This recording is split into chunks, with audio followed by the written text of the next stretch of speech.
გამარჯობა მეგობრებო, სენაკიდან კიდევ ერთი მიგდებული ადგილიდან. ნახეთ გოგირდის წყლები, როგორ ამოდის წყლიდან და მიწიდან. და როგორ მიედინება ტეხურში.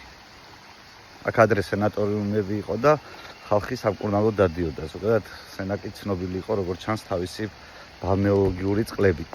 დღეს მიტოვებული და უპატრონოა. ისევე როგორც აი შეხედეთ მთები გარშემო, ანუ ნახავთ ფაქტობრივად ყველა მხრიდან მთებით ვარ გარშემორტყმული. აი ეს ყველაფერი არის მიტოვებული უპატრონოდ, იმიტომ რომ სახელმწიფო საკუთრებაა. აი ეს ყველაფერი უნდა იყოს სენაკელების საკუთრება და უნდა გადანაწილდეს მათზე თანაბრად და უსასყიდლოდ. მე ეს ადამიანები ერთმანეთში როგორ გადაცვლიან ფულზე და სხვა ამბავზე, უკვე სხვა თემა. ამიტომ აი მოახლოებულ არჩევნებზე დაუჭერეთ მხარი ჩვენს კანდიდატს. ყველგან 36 შემოხაზეთ, რომ ასეთი თემები მიგდებული და უპატრონო კი არ იყოს, არამედ სწორი აზრი ჟღერდებოდეს მათ შესახებ, რომ ისინი ადამიანებს უნდა დაურიგდეს.